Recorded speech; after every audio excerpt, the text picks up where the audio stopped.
Vamos então até a Neoquímica Arena. Stefano Alba está por lá. Hoje tem Corinthians e Peñarol.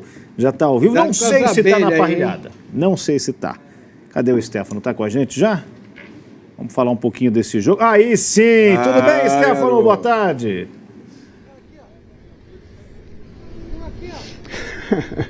E aí, senhores do conselho, tudo certo com vocês? Olha, eu fiquei arrepiado aqui, viu? Com a vinheta que vocês fizeram pro Roludo.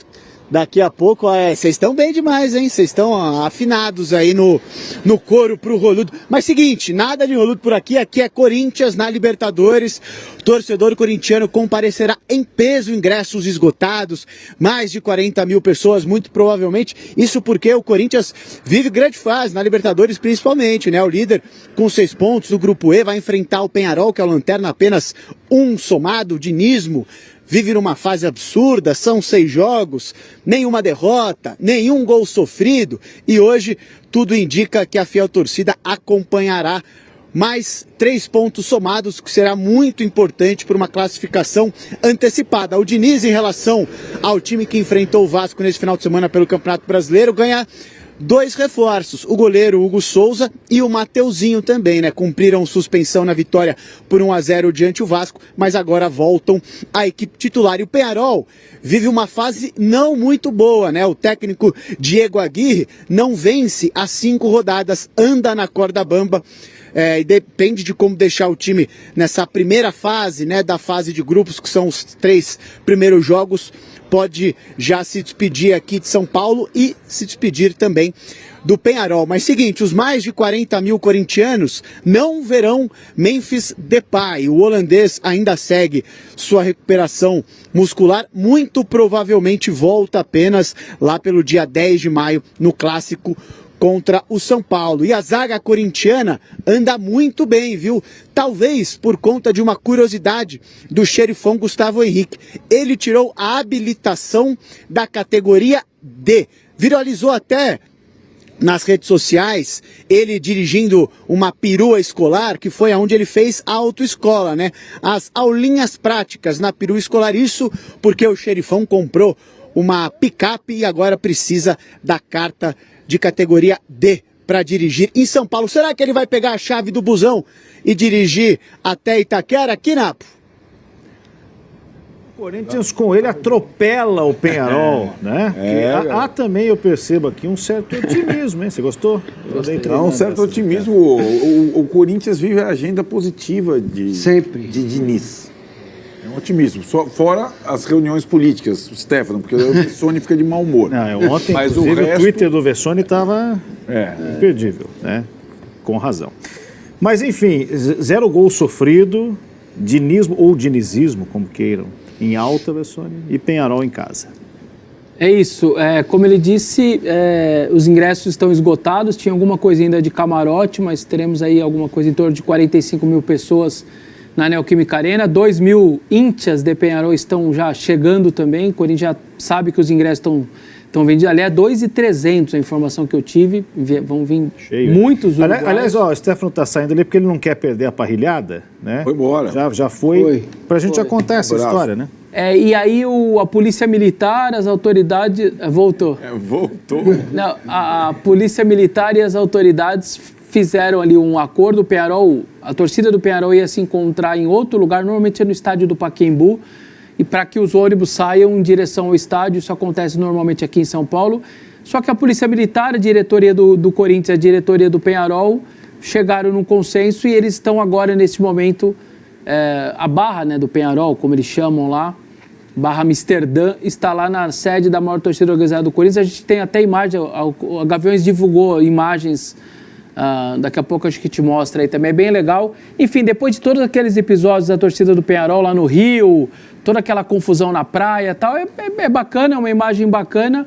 Há um tempo atrás a torcida do Palmeiras também recebeu, a maior torcida organizada do Palmeiras recebeu a do Nacional, e aí fizeram lá o encontro, uma parrilhada lá, enfim, um churrasco para a torcida do Nacional, e aí agora do Corinthians fez também com a do Peñarol. Já tinha feito com a do Cerro Porteño também, já tinha feito com a do Boca, e se eu não me engano também com Santa Fé, não, América de Cali também, E eu acho que é o tipo de coisa que eu acho que só ajuda, nunca vai atrapalhar esse tipo de situação.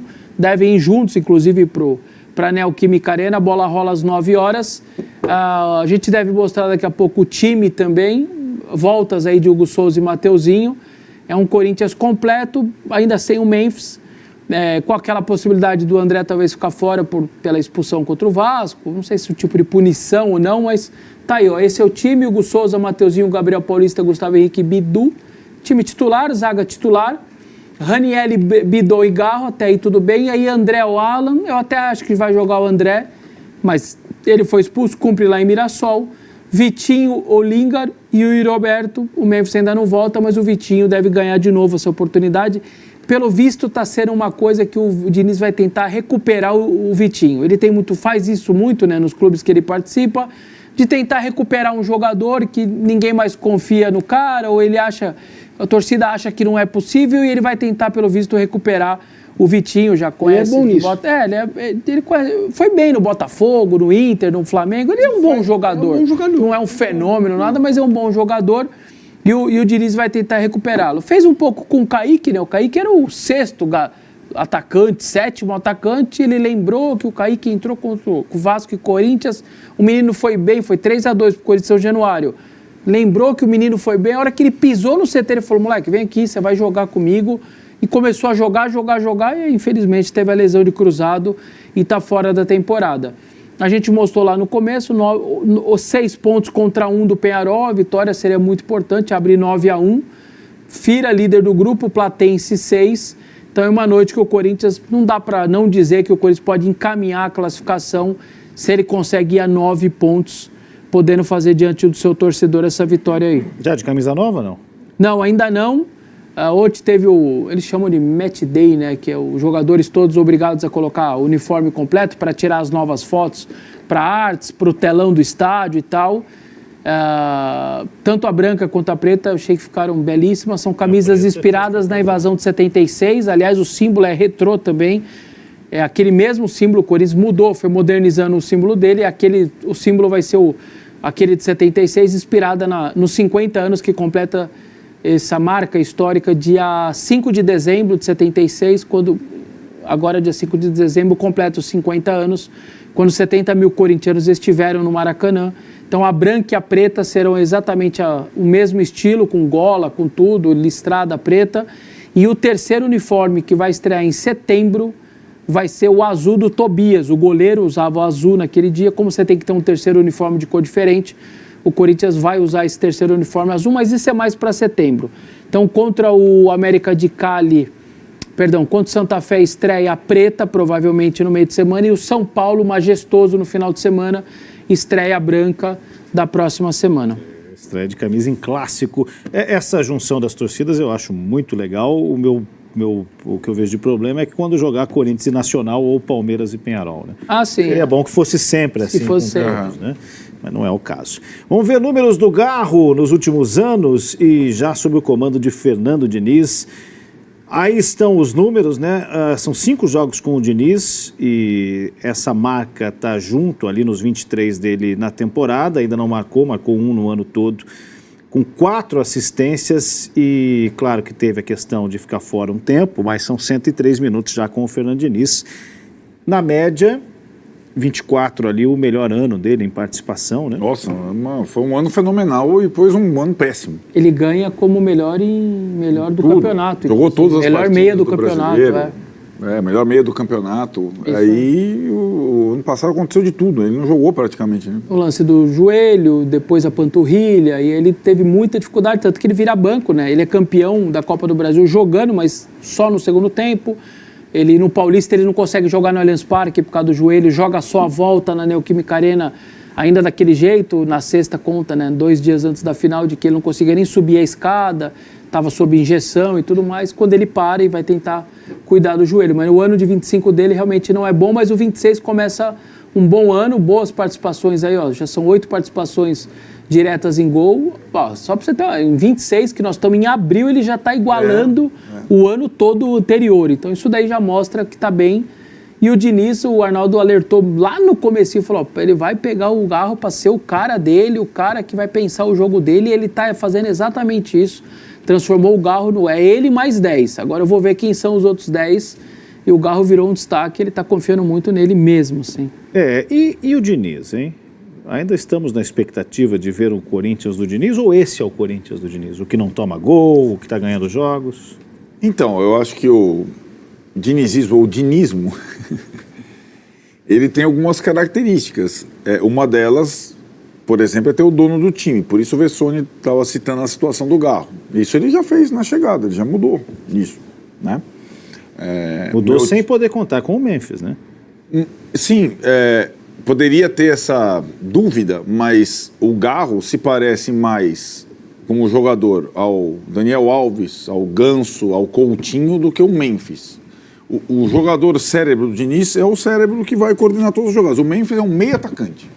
Se o cara fosse trazer o Memphis para trás, ele poderia até fazer isso, como tentou fazer com o Neymar na seleção brasileira, mas acho que é um pouco mais difícil. O Garro era simples, e acho que essa situação do Garro exemplifica uma das características do Diniz e uma situação que a gente fala no futebol e o torcedor muitas vezes não entende.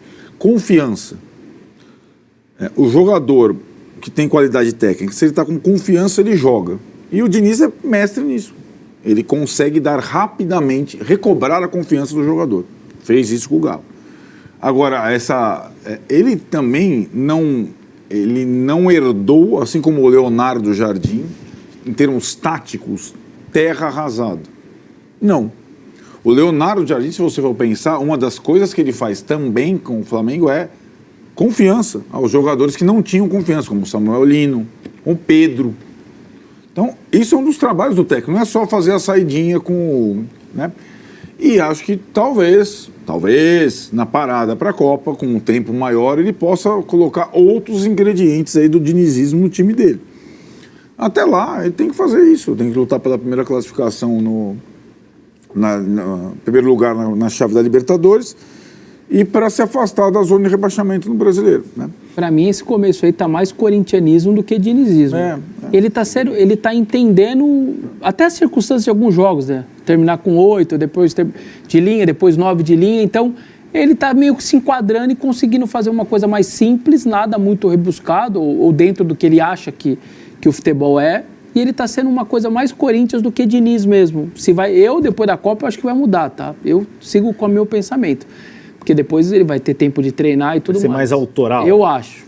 Mas até agora, eu achei que ia mudar antes, não mudou. Isso demonstra a maturidade, né, no crescimento do trabalho dele? Medo mesmo. Não, mano. Cara, tem que...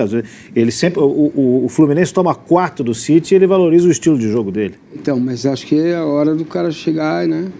Certo? Mas não é um amadurecimento? Não. Ele entendeu, agora eu já tive boas oportunidades, já fui técnico até da seleção. Vamos esperar um pouquinho para ver, mais um pouquinho para ver. A minha questão é com o André. Eu acho um risco colocar o André desde o início do jogo hoje. O André tem... Uma segurada, não? Depois desse ímpeto. Exatamente. Depois dos Michael Jackson aí, tem que dar uma segurada nele para ele não dançar mais em campo. E dar né, até para ele entender também que o que ele perde fazendo isso, sabe? Fala, Fiel.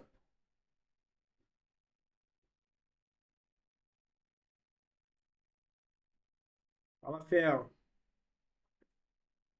Até aí tudo bem. Fala, Fiel. Eu concordo com o Massa, Fiel. Falei no vídeo anterior, pra mim, não pra punir o André. Não é uma forma de vingar o garoto. Você errou, agora você vai pro banco. Mas coloca o menino no banco, deixa ele refletir, pensar um pouquinho nas ações dele. É garoto, tomou puxão de orelha do Diniz. O elenco também cobrou ele, mas apoiou ao mesmo tempo. Eu acho que seria um momento, sim, de deixar ele essa partida no banco. Ele já vai... ter que cumprir o cartão vermelho contra o Mirassol no fim de semana, e aí depois vai colocando o menino de novo, põe como titular de novo, não tem problema nenhum, mas hoje coloca o Alan vem bem, jogo de Libertadores, deixa o menino talvez ali um pouquinho protegido, né? Eu acho que o elenco já deu as palavras depois daquele jogo, demonstrando apoio, demonstrando blindar o André, acho que não tem problema nenhum, e na frente, Vitinho, pra mim, quer recuperar o Vitinho, beleza, tal... Mas não ia com ele, não. Jess Lingard, Caio César, para mim, tá voando muito mais do que o Vitinho. Ia com os dois aí e aos poucos, em outras partidas, você dá uma oportunidade aí pro Vitinho. Vitinho não tem essa velocidade que ele procura, usava o Kaique ali. Para mim, tirando isso, o restante da escalação, top, ótima. Gabriel Paulista voltando ali na titularidade, né? O Ramalho vinha ganhando essa opção. E eu achei bem interessante aqui os números do Garro, né? O que mostra o quanto o Garro tá crescendo de rendimento aí com o Diniz. Não vinha assim com o Dorival. E é importante lembrar que a gente está indo para maio, mas tem ainda grande expectativa, torcer para não ter nenhuma lesão, nenhum contratempo aí com o Garro, mas para que ele venha evoluir. Será que a gente consegue ver ainda nesse ano o Garro de 2024, algo perto daquele Garro? Eu tô com expectativa, hein? Diniz já colocou ele como o cara do time, capitão, o cara que pensa no jogo, o cara que sempre tá perto do Diniz nas paradas ali de refresco, né? De tomar água, ao momento que ele une o time ali, o Garro sempre recebendo muitas instruções, praticamente um líder dentro de campo, e é isso que a gente quer do Rodrigo Garro. E aí com o Memphis Depay ali, tem alguns que falam que o Garro perde com a entrada do Memphis, ele perde essa liberdade no jogo.